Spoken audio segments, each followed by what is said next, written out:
is Ana V. Escamani. I'm a proud daughter of working-class immigrants, born and raised in sweet Orlando, and honored to serve the great people of House District 47 in the state legislature.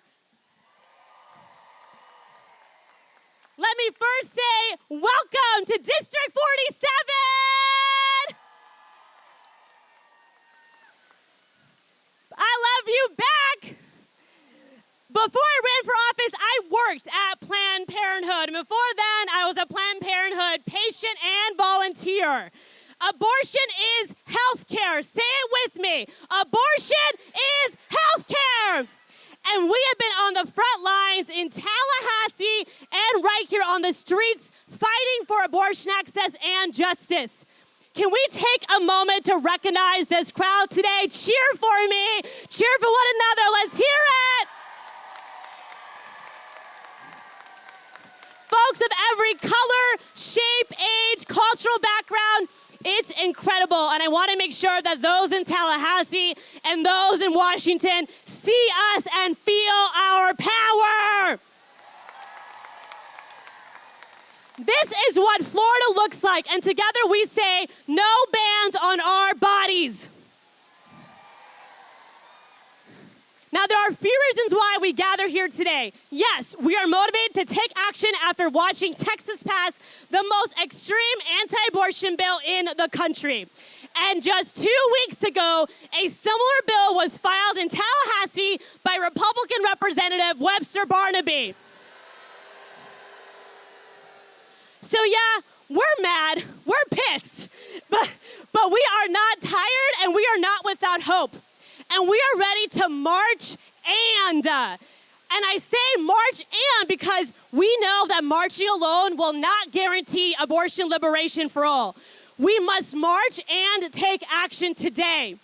And not just today, but throughout Florida's legislative session, through the SCOTUS's oral arguments of the Mississippi abortion ban, and into the 2022 election cycle and beyond.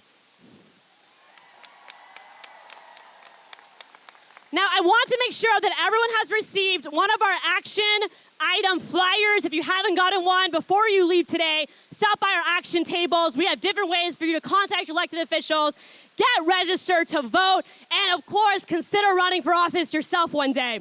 I never thought I would run for office, but damn, I'm glad I did. Because we are now more than ever in desperate need of abortion out loud advocates and people who are not afraid to say the A word and to stand loud and proud in supporting abortion justice for all. We have to be committed to make sure that abortion is not just legal, but it's accessible, affordable, and destigmatized. And we're going to be talking about that today. Decisions about a person's pregnancy, no matter you wish to become a parent, choose adoption, or end that pregnancy, must remain between a person, their family, their doctor, and their faith, and not politicians.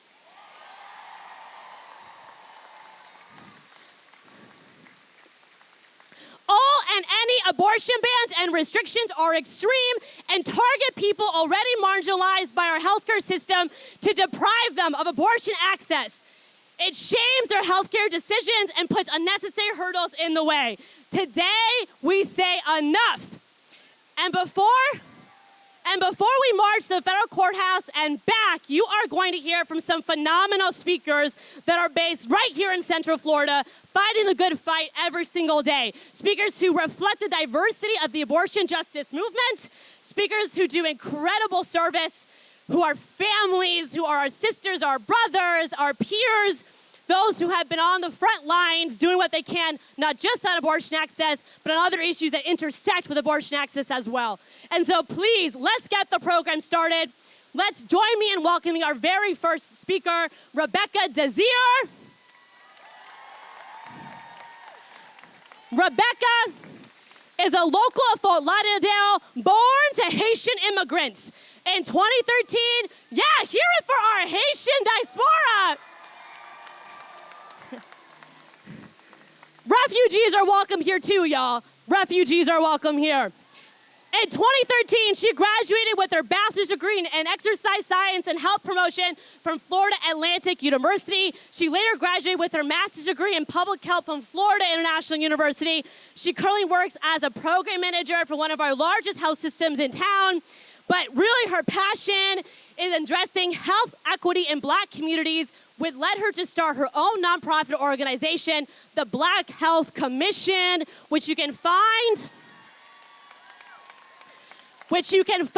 on Instagram at Black Health Commission. Please join me in welcoming Rebecca.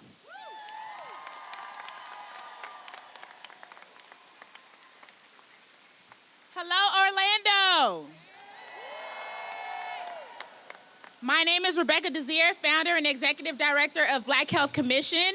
It is truly an honor to stand here before you to speak on the importance of abortion access and fighting against anti-abortion legislation. We've heard the phrase, never say never. And in this case, it could never be more accurate.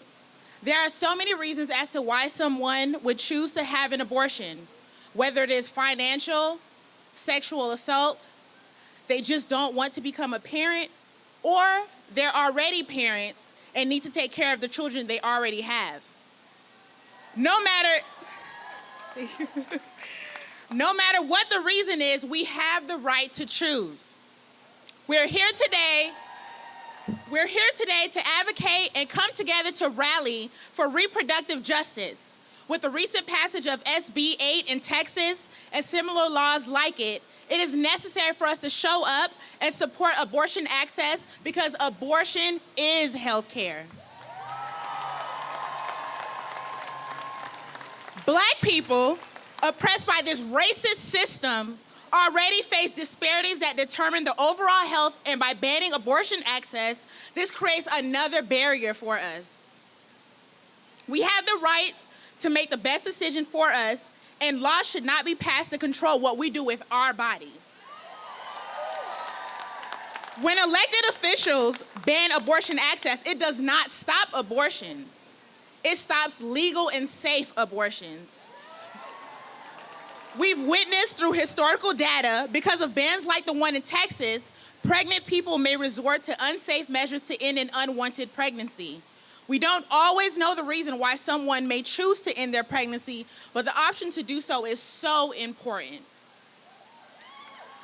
Today, we're here to rally and show our support for abortion access, but after we walk today, what's next? I ask that each and every one of us seek our elected officials' contact information and blow them up. Yeah. Let them hear your concerns. Because if that can happen in Texas, what's stopping them from doing it here? Yeah. Thank you. Let's hear it for the Black Health Commission founder, Rebecca. All right, y'all, I know there are a lot of folks who are actually having trouble parking because there are so many people here, which is an amazing problem to have. I love it. All right, y'all, please join me in welcoming our next speaker. Alyx Carrasquel is a queer Venezuelan immigrant and serves as the intake, Venezuela in the house. We got our Latinas and Latinx folks here today. They serve as the intake coordinator for Florida Access Network. Alyx strives to be part of ending abortion stigma and barriers to reproductive health care. Her experience as a child-free adult has motivated her to keep fighting for the rights everyone deserves to have on their own bodies, including reproductive freedom. Alyx, the stage is yours. What's up, Orlando? Thanks for being here. All right, bear with me. My name is Alyx, my pronouns are she, her, and I'm a queer immigrant from Venezuela who proudly works as an intake coordinator at Florida Access Network, an abortion fund based in Florida. I've learned that many people don't know what an abortion fund is. An abortion fund is an organization that helps people that can't pay for their abortions, and they help them guide through the whole process. There are close to 100 of them in the country. Since abortion became legal, lawmakers in the country have made it almost impossible for pregnant people to access abortion. Abortion funds make access a reality. We'll help you get to your appointment. We provide emotional support. We'll help you coordinate childcare. And we help people travel long distances when abortion restrictions force them to leave their home. Just because abortion is legal does not mean it's accessible.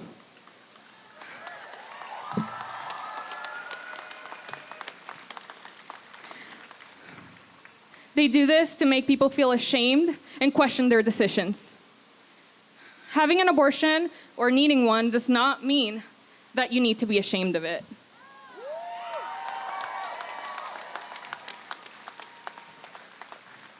I've spent the last 2 years helping people access abortion, from working at an abortion clinic to now working at an abortion fund. People know what's best for them when it comes to their reproductive decision. People tell me they can't afford to have another child. They tell me they can't continue their career if they go through with this pregnancy. They tell me that, their very wanted pregnancies are no longer safe to continue.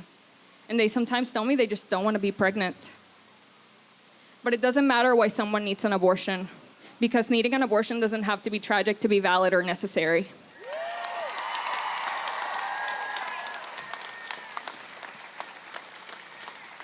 The only tragedy about abortion is not having access to one when you need it.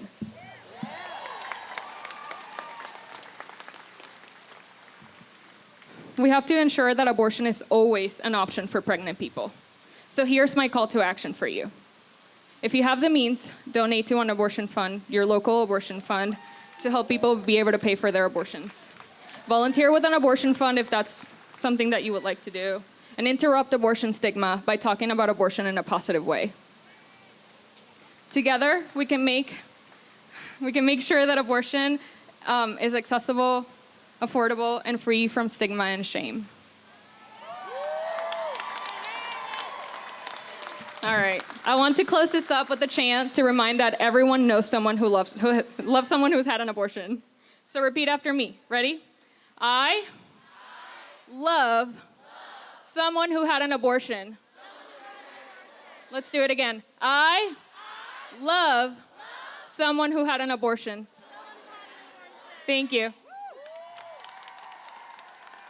Y'all, we are so grateful to have one of our abortion funds with us today. Please, if you don't know Florida Access Network, follow them, donate to them, support our abortion funds. All right, next up, Nicole Parker is an Orlando local, Black, Puerto Rican, and Italian descent at the age of 9.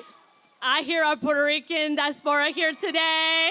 At the age of 19, she left her job and childhood home to begin her journey to living authentically. After 3 years of the black market hormones and unsafe lifestyle practices, she came back to Orlando to begin her next chapter.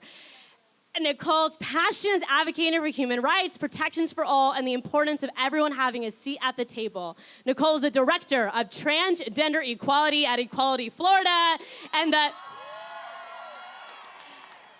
co-founder and director of operations for the Gender Advancement Project, or GAP, and sits on the board of the Center Orlando, or LGBTQ+ Center here in District 47. Please, let's hear it for Nicole Parker. I'm going to take this off because I'm a little tall, so bear with me. Good morning, everyone. Make some noise if you believe abortion access should be for all. Reproductive health and our sexual lives belong to us. Nobody should have the right to tell you what to do with your body. The rights of millions are at stake here. Reproductive health is LGBTQ health too. An attack on abortion access affects trans and queer Americans as well. How do politicians feel it's okay to dictate how someone lives their lives? Do they realize how many marginalized people this affects? Or do they simply just not care? We all love someone who's needed or seeked abortion access, whether we know it or not. Whether it's a dangerous bill that threatens abortion access or a bill to imprison doctors for providing life-saving care to transgender youth, the abortion rights and the queer rights movement are undoubtedly linked, because queer people need abortions too.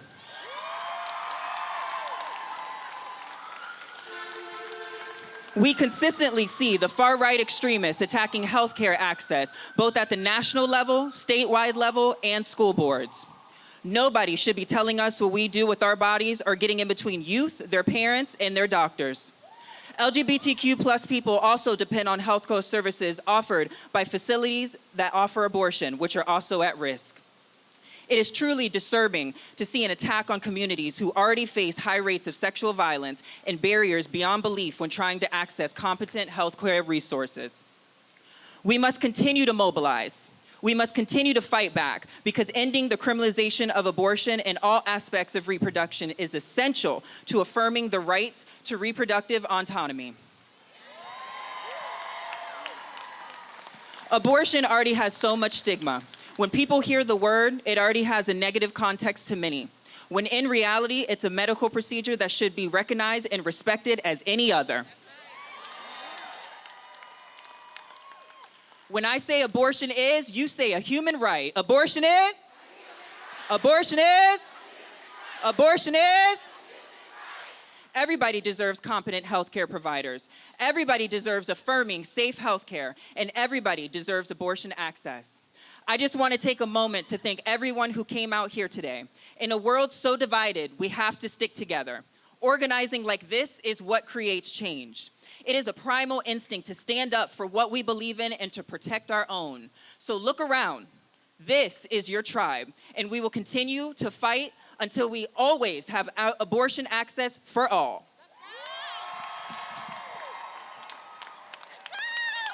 Nicole! Oh my gosh. What a boss babe! What a boss babe! All right, y'all, we're gonna take a quick pause in the program to introduce some of our fellow elected officials who are here today. We gotta make sure we upload the elected officials who stand against abortion bans and stand with us to be abortion out loud. So we have elected officials who are already on the stage. I'm gonna name them. If you wanna give a cheer when they are named, please do. So let's celebrate Orlando City Commissioner Patty Sheehan for being here today.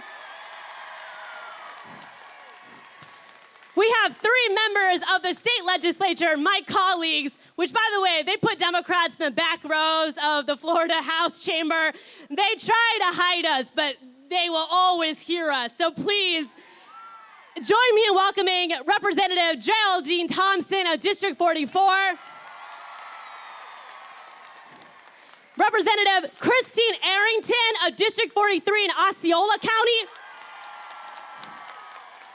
and Representative Carlos Guillermo Smith of District 49. Over by UCF, go Knights, charge on. We are also joined with us today by Orange County property appraiser and former State House Representative Amy Mercado.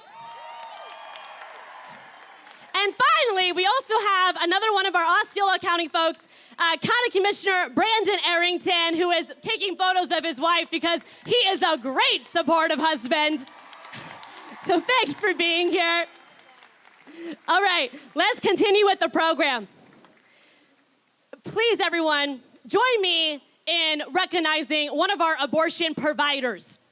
This is not easy work. Being someone who provides access to an abortion in Florida and in many states in the South is risky. You are open to threats, you are open to intimidation. So we are very grateful to have with us one of our local doctors to come to this stage and share more of her story and why she does this work. Dr. Shara Stunkweiler is an abortion provider for Planned Parenthood of Southwest and Central Florida.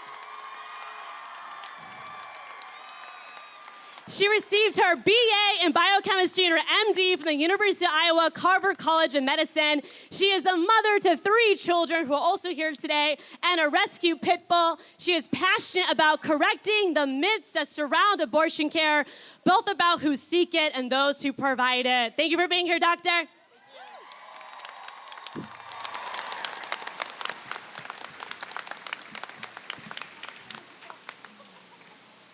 Good morning, Orlando.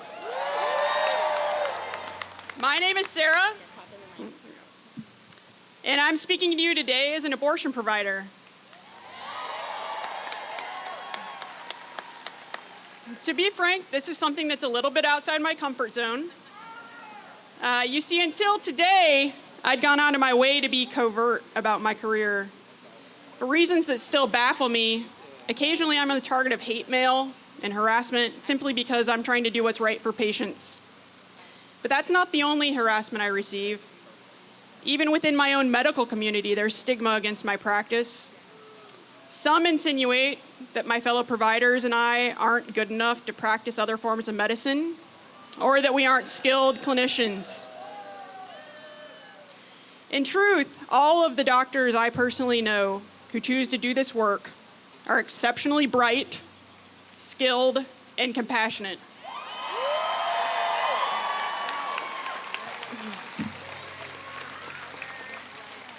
Now, that's not what you hear from those anti-choice extremists.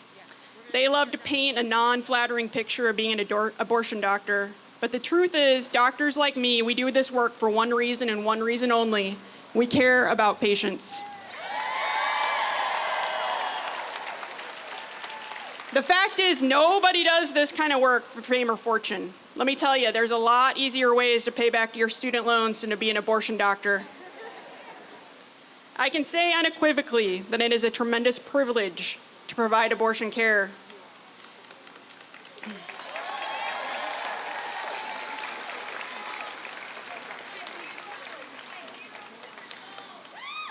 Being a doctor in general carries with it tremendous privilege and a responsibility, but to be allowed to come into a patient's life during such a pivotal and important moment is a profound responsibility. So why do I do it? Though it is challenging, it is also fulfilling.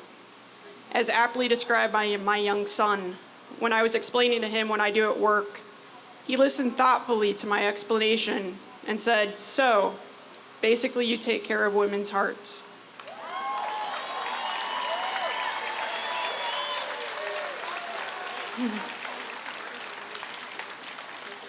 So yes, I am an abortion provider, but more specifically, I take care of patients' hearts.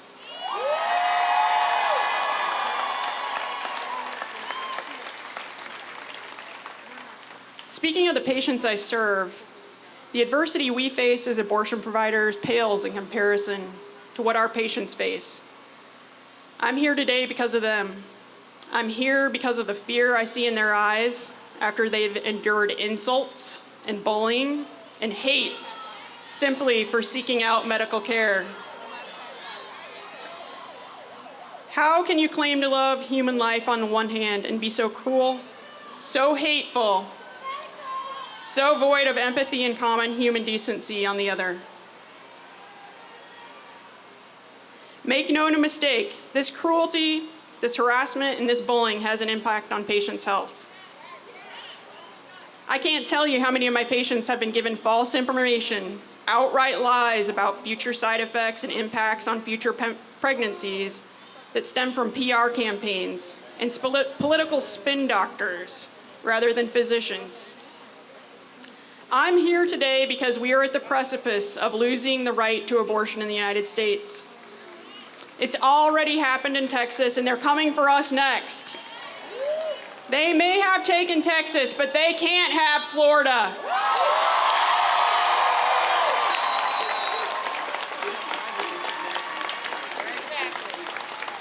This is the time for us to take up the torch of those that came before us and fight for a Florida where abortion is legal, accessible, and funded.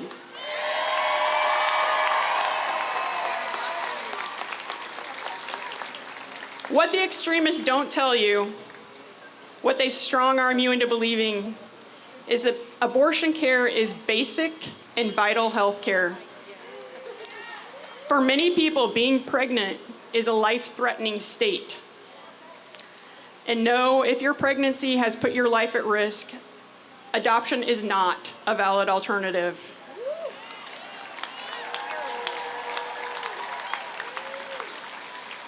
So I ask you, how can we consider ourselves a civilized society if we force anyone to take on a potentially life-threatening risk against their will?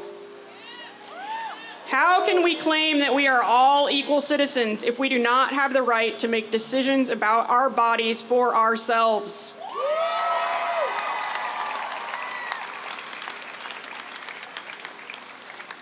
Some of the differences my patients experience versus when you go to other appointments is that if you need other vital health care, you probably don't have to travel hundreds of miles to get it.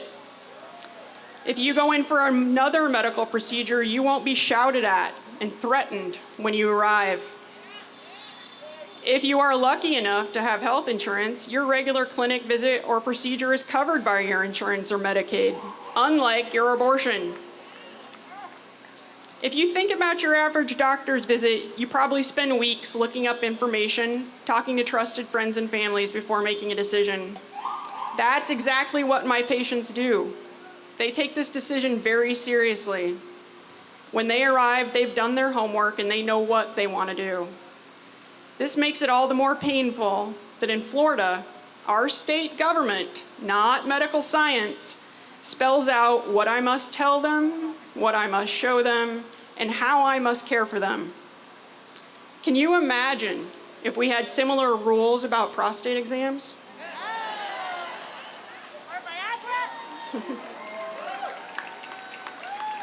So I'm going to leave you today with the words of a true American hero, Justice Ruth Bader Ginsburg.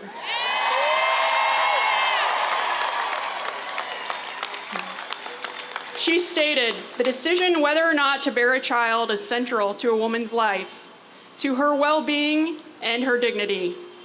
It is a decision she must make for herself. When government controls that decision for her, she is being treated as less than a fully adult human, responsible for her own choices."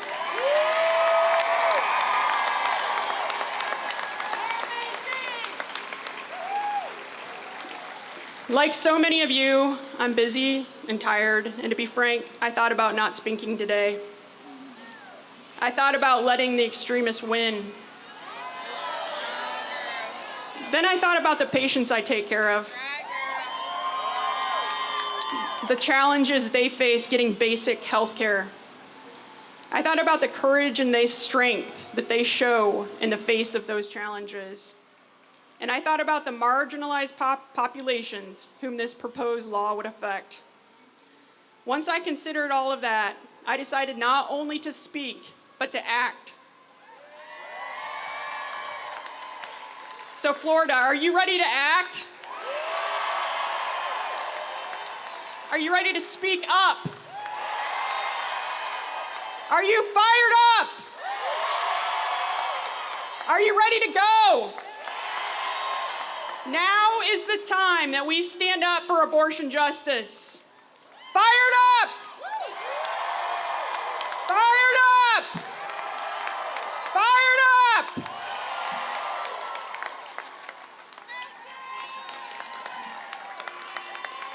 Y'all, let's say thank you to our doctor. And I also want to say thank you to the volunteer nurse who was here that helped a fellow Floridian that needed some water. So please, y'all, stay hydrated today. We haven't even started walking yet. So please drink water, stay cool. And if you need to sit and take a breather, we have a care table right over there with a blue tent. So please, we also have pads and tampons. We are menstruation positive here. So please check out the care table if you need support. I also want to real quick recognize our interpretation services today. So we believe in access, we believe in disability justice, and we want to do our best to ensure that folks of different abilities have those resources as well. And we also do have a language line both in Creole and Spanish. And so for any of our folks who have other language needs, please check out our language lines. We have interpreters on site providing that live translation. And so we're almost wrapped up with our speaker program, and then we'll begin our march to the federal courthouse and back. I will give more march instructions shortly, but first, let's put our hands together for our next speaker, Tali Sukasao, who is a Japanese, born and raised in South Brazil. So raised in south of Brazil as a second generation of Japanese immigrants, she holds a bachelor's degree in international relations and a master's in organizations and development. After a decade of working for multinational corporations, she settled in Orlando in 2015 and transitioned to the government and nonprofit sectors. Orlando Magazine included her in their 2021 Women of the Year edition. So please join me in welcoming Tally.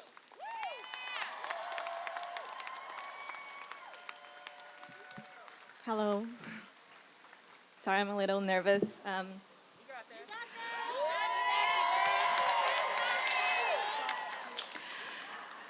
a mom. My daughter is 10, and it's been a great journey because it happened at the right moment with a great partner when I was stable and healthy. However, when I was 17 years old, I found myself in an abusive relationship. My first boyfriend was physically aggressive multiple times.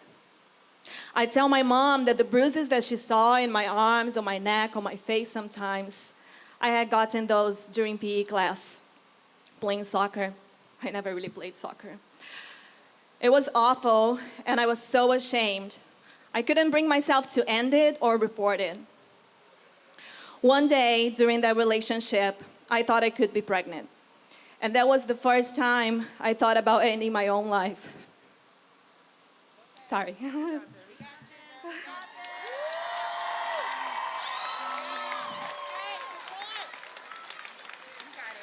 Without access to therapy or any mental health support, not because of lack of financial circumstances, but because in my culture, being Japanese Brazilian, I knew at a very young age, as an Asian Latina girl, that I'd be better dead than pregnant. With no access to legal abortion, where I grew up, I've seen girls take and insert trafficked pills in their bodies and almost bleed to death. I saw them risking and ruining their bodies in clandestine clinics. I saw their families reject them and their babies altogether. I saw the loneliness and the trauma of not being able to choose a safe solution for our bodies. I actually considered what my boyfriend offered me. He said, well, what if I just punch you really hard in your belly? Within a few days, back in 1999, I discovered that I was not pregnant. But the memory, the sensation, the ideas on how to end my own life, they haven't gotten away. Today, I'm a mom and an advocate for diversity, equity, and inclusion. I'm a nonprofit professional, a woman, a sister, a friend, a partner, asking you to take a stand. A stand that is more than sharing posts on social media. It's about helping women and girls keep living and thriving. To educate and empower them to follow their hearts and gut at their own timing. To follow their knowing, as Glennon Doyle calls the divinity within each one of us. We just know. We know. Today we say no. No more to men ruling our bodies and deciding what is best for us.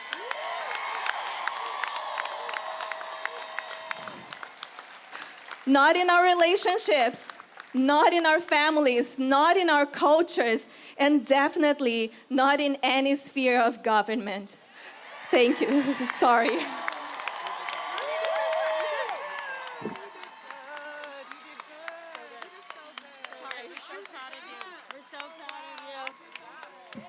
we do another round of applause? I hope you know, Tally, that is a big verbal hug you are getting right now. All right, we have two more speakers, then we're gonna march. We have officially shut down Orange Avenue. So I will give some more march instructions in a second, but you might notice that our banner has relocated. That is the banner that will lead our march. And so as soon as we get closer to that start, it'll be about, I would say, 10 minutes We will allow the speakers to go to the banner, and then we will begin the march to the federal courthouse and back. So please keep drinking water. If you need to sit down, we do have some reserved seating up here. We have ledges, so don't be shy if you need to sit down before that march begins. Please join me in welcoming our next speaker, Cine Julian. A Black American and South Florida born who is a senior at UCF, go Knights, charge on, studying political science and a double minor in sociology and women and gender studies, which was one of my minors. He is a trans and non-binary activist who focuses their work on safer sex education, BIPOC representation, and reproductive justice. Ciné serves as the digital reproductive justice organizer for Florida Access Network and is extremely passionate about expanding the resources of abortion care to all genders, especially trans and non-binary folks. Welcome, Ciné. Orlando, let me hear you. I don't know if that was loud enough. Let me hear you again. I want to thank everybody for coming out and showing your support for abortion access. Seeing all of you here today makes me feel hopeful that we are progressing towards a more accessible future. My name is Cine Julian. I use he, they pronouns, and I am a Black, trans, and queer UCF student who proudly, oh yeah, go Knights, charge on, who proudly works as a reproductive justice organizer for Florida Access Network. I represent the trans and queer folks who are constantly left out of the reproductive rights and justice conversation. Trans people need abortions too. Reproductive justice is the human right to maintain personal bodily autonomy, have children, not have children, and parent the children we have in a safe and sustainable community. As a trans person, I deserve the right to create my family the way I envision. I deserve access to abortion. I deserve affordable fertility options. I deserve the right to adopt children without facing discrimination. And I deserve gender-affirming healthcare without government interference. The same lawmakers who want to prevent people like me from having gender-affirming healthcare also want to restrict abortion. So today and every day, we must advocate for abortion justice and trans justice. I challenge school districts to be more inclusive in their safer sex curriculum. Students must learn about all their contraception options, including abortion. They should see their queer identities affirmed. They should be taught about consent.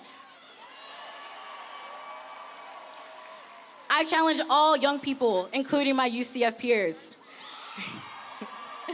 to organize and push back on injustices at your school and communities.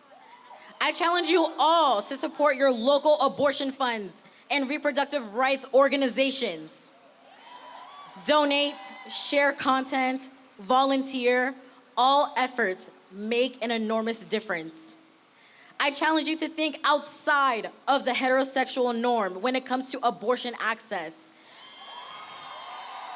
Cisgender women are not the only ones who need access to abortion. I challenge you to think beyond being pro-choice. Everyone loves someone who had an abortion. Say it with me. Everyone loves someone who had an abortion. We can and should be pro-abortion. I challenge you to be loud and proud about your abortion. Having or needing an abortion is nothing to be ashamed of. And to close my remarks, I want y'all all to remember, we must fight for equity and liberation. So repeat after me in the words of Audre Lorde. It is our duty to fight for our freedom. It is our duty to win. We must love and support each other. We have nothing to lose but our chains. Thank you.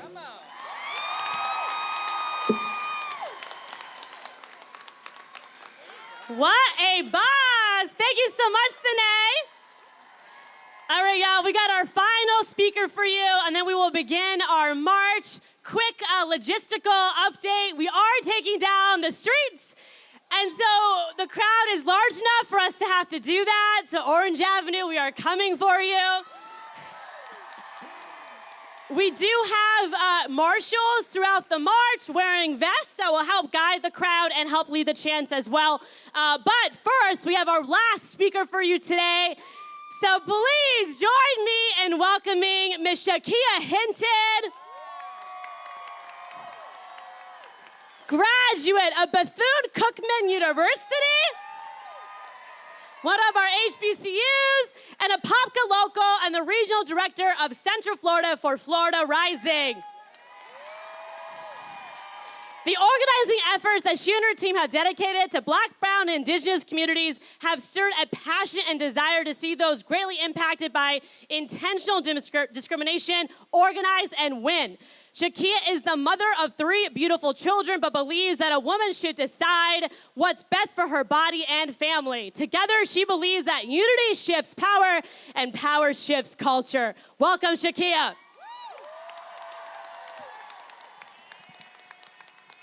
What's up, Orlando?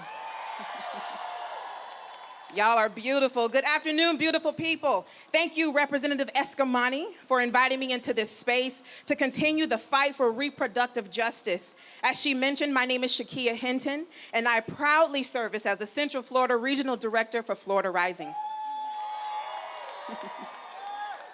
It's definitely an honor to be here before you. As a cisgendered woman of color, I became a mother of 3 kids within my own timing. Again, within my own timing.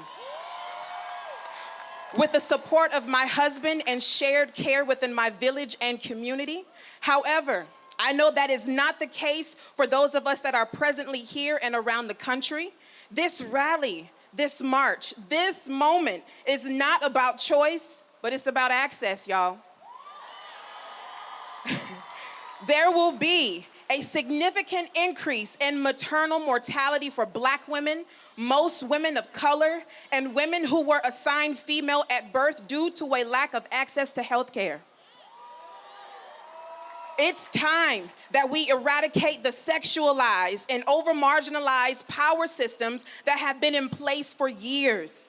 Yes, yes. Roe versus Wade became the law of the land in 1973. However, marginalized communities, women of color, poor communities, immigrants, trans folk, and people with disabilities were not included in that ruling and continue to be left behind in every conversation and ruling thereafter. The ecosystem of the damaging social injustices we're experiencing are all intersectional. They're trying to hit us from every angle, y'all. They don't want us to vote. They don't want us to have affordable housing during a global pandemic. They're denouncing trans rights, and now they're attempting to ban abortions and make us criminals for the decision we deem best for our lives and for our survival. I say shame on them. Say shame on them. Shame on them. Today, your public demonstration is the beginning of us building power together. I say today is the beginning of us building power together, and I urge you to march boldly and loudly and to call your elected officials, especially your state legislators, and adamantly demand them to vote no on abortion bans here in Florida, honey.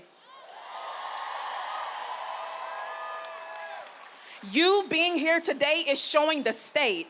Hell, it's even showing the country that Central Florida will not back down without a fight that's equitable to its people, okay?